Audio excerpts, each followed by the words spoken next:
yesterday. And they've come in today to a really very special assembly. Now, luckily for me, I don't know what this assembly is going to be about. And their name is May Sue.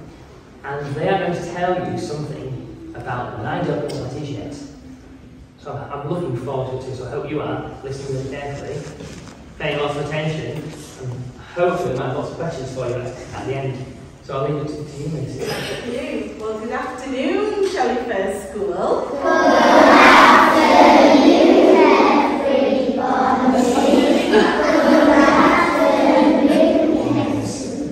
Okay, so just like your teacher has made his presentation and introduction to me, my name is May Sue. So if you just put the month of May and you put Sue, put it together, it's May Sue. I have come representing the Islamic faith. So this is what a Muslim woman would look like. I have come into your school to teach you a bit about Islam because I hear that you're learning about different faiths and you're learning about the British values. So I have come in to surprise you all. So I come in bearing gifts. So just before I get into the assembly and start telling you all about the Islamic faith, I thought I would come in with some gifts and just show you what really belongs to the Muslim faith. So we have the Quran, which is the Islamic book, and all of these gifts I'm going to leave here with your teachers. So if anybody wants to have a bit of a show me, tell me in your respective classes, then feel free to do that, okay? So we have the Quran, which is in English, I brought it to you all, and this is the holy book for Muslims. This is what we have to follow, and it's kind of like a book of guidelines and rules that we follow as Muslims. Aside from that, I brought in a lovely, lovely prayer mat. So when we are praying, it just kind of saves our knees from getting a bit of an injury, to have a bit of a padded little kind of rug, a padded carpet, which we use as a prayer mat. Now this doesn't have to be used all the time when you're praying. So if I was out and about and say, for example, I'm here today at Shelley First School and it's time to pray, I could literally dot myself in a little corner of your school assembly hall and just offer my prayer if I didn't have this prayer mat. So this isn't something that you always need, but because it's something that you may see a Muslim praying on, I thought I would bring it in as a bit of a show me, tell me. The other thing that Muslims kind of have around with them a lot is a set of prayer beads. Now these resemble, if you are churchgoers, you may see your parents or the church ministers have like rosary beads. This is almost similar. So it's just a bunch of prayer beads, and we can offer any form of prayer that we want on them. Okay?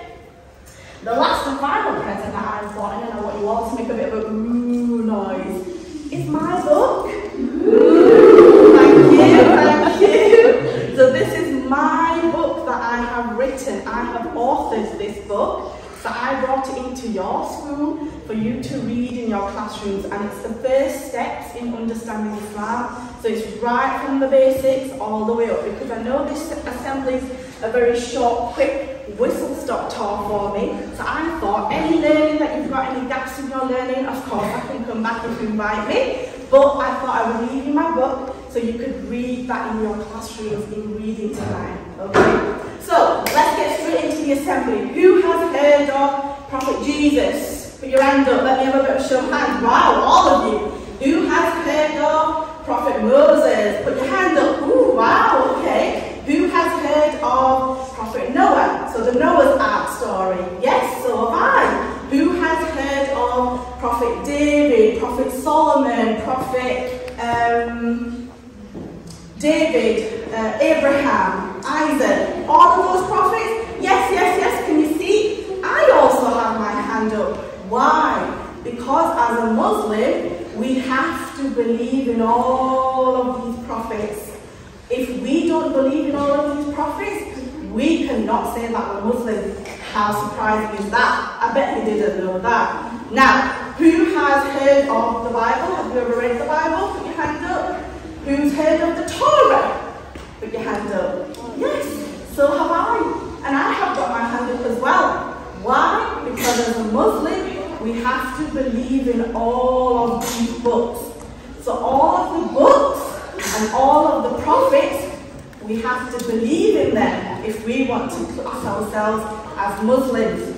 So these are collectively seen as our 6 articles of faith.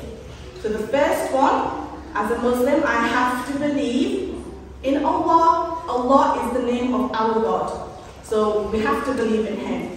The second one is the belief in all of the messengers that we've just spoken about. We've got to believe in them all. Even Prophet Jesus, even Prophet Isaac, Prophet Abraham, all the prophets. We've got to believe in them. I believe in them as a Muslim.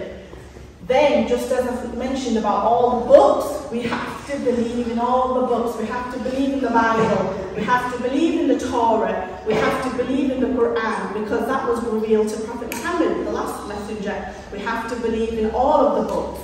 And then we have to believe in His angels. God's got angels. We have to believe in them. We have to believe in the destiny, that everything has been predestined. Whether it's good or bad, it's already written. We can't change it by offering prayer, but this has already been written for us. These are the ordainments, collectively known as the 6 articles of faith. Sorry, the final one is the judgment, day of judgment, that there is going to be a life after death. So once we believe in all of these 6, we can say, yes, we're a Muslim. If anyone comes to you and they say, we don't believe in Prophet Jesus, we don't believe in the Bible, then really? Are you a Muslim? Because Muslims have to believe in all of these things. So can you see? There is not much difference. It's unity, it's inclusivity. The way we see the world, we're all diverse. We're all different. We're all made up of different skin colours. We all look very different to one another.